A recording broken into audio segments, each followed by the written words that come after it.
Chalakudy taluk library കൗൺസിലിന്റെ ആഭിമുഖ്യത്തിൽ വായനാ വാരാചരണത്തോടനുബന്ധിച്ച് പ്രമുഖ ചിന്തകനും എഴുത്തുകാരനുമായിരുന്ന കെ ദാമോദരന്റെ അനുസ്മരണ സമ്മേളനം സംഘടിപ്പിച്ചു. കോടാലി ഗവൺമെന്റ് LP സ്കൂളിൽ വെച്ചായിരുന്നു ചടങ്ങ് നടന്നത്. അനുസ്മരണ സമ്മേളനത്തിന്റെ ഔപചാരികമായ ഉദ്ഘാടനം Kodakara block panchayat president Aswathy VB നിർവഹിച്ചു. വായനയും പുരോഗമന ചിന്തകളും സമൂഹത്തിൽ വളർത്തുന്നതിൽ കെ ദാമോദരനെ പോലെയുള്ള മഹത് വ്യക്തികളുടെ സംഭാവനകൾ സമാനതകളില്ലാത്തതാണെന്ന് അവർ ഉദ്ഘാടന പ്രസംഗത്തിൽ ഓർമ്മിപ്പിച്ചു. Library council taluk secretary NS Vidyadharan ചടങ്ങിൽ അധ്യക്ഷത വഹിച്ചു. ജില്ലാ പഞ്ചായത്ത് മുൻ പ്രസിഡന്റ് VS പ്രിൻസ് മുഖ്യ അനുസ്മരണ പ്രഭാഷണം നടത്തി. കെ ദാമോദരന്റെ സാമൂഹിക സാംസ്കാരിക ഇടപെടലുകളെയും അദ്ദേഹത്തിന്റെ സാഹിത്യ സംഭാവനകളെയും കുറിച്ച് അദ്ദേഹം വിശദമായി സംസാരിച്ചു. ചടങ്ങിൽ വിവിധ ജനപ്രതിനിധികളും സാംസ്കാരിക പ്രവർത്തകരും പങ്കെടുത്തു ആശംസകൾ നേർന്നു. മറ്റത്തൂർ ഗ്രാമപഞ്ചായത്ത് അംഗം PS Ambujakshan Kamal, library council മുൻ taluk president I Balagopalan master, Mattathur നേതൃസമിതി കൺവീനർ ഹക്കീം കളിപ്പറമ്പിൽ, വരന്തരപ്പിള്ളി നേതൃസമിതി കൺവീനർ OM പുഷ്പാകരൻ എന്നിവർ ചടങ്ങിൽ സംസാരിച്ചു. മഹാഭാരതത്തിലെ ഹസ്തിനപുരി അല്ലേ, നമ്മളെപ്പോഴും അല്ലേ ചതുരംഗം പോലും കളി അറിയാത്ത ആളുകളെ വിളിച്ച് ചതുരംഗം കളിക്കുന്നു, തോൽക്കുന്നു, അവസാനം പണയപ്പെടുത്താൻ ഒന്നുമില്ലാതായപ്പോ പാഞ്ചാലിയെ പണയം വെക്കുകയാണ്. പാഞ്ചാലിയെ പണയം വെച്ച് എന്താ ആവശ്യപ്പെടുന്നത്? അവിടുത്തെ ദാസ്യവേല ചെയ്യണമെന്നൊന്നും അല്ല ആവശ്യപ്പെടുന്നത്.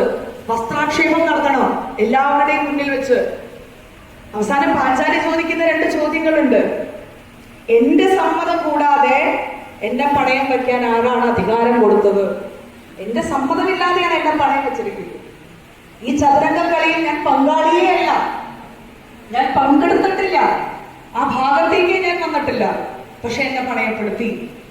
ഇങ്ങനെ ചോദിച്ചു കഴിഞ്ഞപ്പോൾ അക്ഷൗഹിണി പടകളെയൊക്കെ അങ്ങനെ തന്നെ വിഴങ്ങാൻ പ്രാപ്തരായിട്ടുള്ള എല്ലാ ബലവാന്മാരും ഒക്കെ ആ ഹസ്തിനപുരിയിലെ രാജസദസ്സിലിരുന്നിട്ട് ഒരാൾക്ക് ഒരക്ഷരം മിണ്ടാൻ പറ്റിയില്ല. ധൃതരാഷ്ട്രമൊക്കെ തലകുനിച്ചിരുന്നു. മറുപടി ഉണ്ടായില്ല. എന്തിനു പണയം വെച്ചു എന്ന് ചോദിച്ചിട്ട്. എന്നിട്ട് ആ സ്ത്രീയുടെ ആവശ്യം അവിടെ നിറവേറ്റിയോ? ഇല്ല. വസ്ത്രാക്ഷേപം നടത്താനായിട്ട് തീരുമാനിക്കുകയാണ് ചെയ്തത്. എന്തായിരുന്നു മഹാഭാരതത്തിലെ അവസാനത്തെ രംഗം? എന്താണ്? ആ രാജ്യം ചുട്ടെരിയുന്ന കാഴ്ചയാണ് കാണുന്നത് അല്ലെ. ഒരു സ്ത്രീയുടെ അവകാശം ഒരു സമൂഹത്തിൽ നിഷേധിക്കപ്പെട്ട ആ രാജ്യത്തിന്റെ അവസ്ഥ ചുട്ടെരിയുന്ന അവസ്ഥയിലേക്ക് പോയി. ഒരാളും ജീവിച്ചിരിപ്പുണ്ടായിരുന്നില്ല. യുദ്ധരംഗത്ത് എല്ലാവരും മരണപ്പെട്ടു. ഭീമൻ സ്വർഗത്തിലേക്ക് നടന്നു പോകുമ്പോ തിരിഞ്ഞു നോക്കുന്ന ഒരു കാഴ്ചയുണ്ട്. 2-ാം ഊഴത്തിൽ അത് വളരെ ഭംഗിയായി പറയുന്നുണ്ട് MT വാസുദേവൻ നായർ. അത്രയും ഭീകരമായിട്ടുള്ള അവസ്ഥയാണ് നാടിനുണ്ടായത്. അതേപോലെ തന്നെയാണ് ചിലപ്പതികാരത്തില് കോവലനും കണ്ണകിയും തമ്മിലുള്ള കഥ പറയുന്നത് ഇങ്ങനെ തന്നെയാണ് അല്ലെ. ഒരു കുറ്റവും ചെയ്യാത്ത കോവലനെ രാജ്ഞിയുടെ ചിലങ്ക മോഷ്ടിച്ചു എന്ന് പറഞ്ഞുകൊണ്ട് എന്താ പറയാ പ്രതി ചേർക്കുകയാണ്. കുറ്റക്കാരനാണെന്ന് കണ്ടെത്തി അദ്ദേഹത്തിന്റെ തല അറുത്തുകളെയാണ്. ആലോചിച്ച് നോക്കും.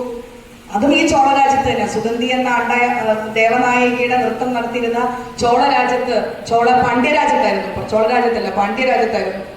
പാണ്ഡ്യരാജാവിന്റെ ഭാര്യയുടെ ചിലങ്ക മോഷ്ടിച്ചു എന്ന് പറഞ്ഞ കുറ്റത്തില് തത്വചിന്തയെ സംബന്ധിച്ച്, മാർക്സിസ്റ്റ് ദർശനങ്ങളെ സംബന്ധിച്ച്, നമ്മുടെ നാടിന്റെ സാമൂഹ്യ വികാസ ചരിത്രത്തെ സംബന്ധിച്ച് ഇതൊക്കെ വളരെ ഗംഭീരമായി, ഏറ്റവും ലളിതമായി ആ ഗ്രന്ഥശാലയിൽ വന്നിരിക്കുന്ന ഒരു സാധാരണ തൊഴിലാളിക്ക് അടക്കം മനസ്സിലാകാവുന്ന തരത്തിൽ പ്രഭാഷണം നടത്തിയിട്ടുള്ളതാണ്.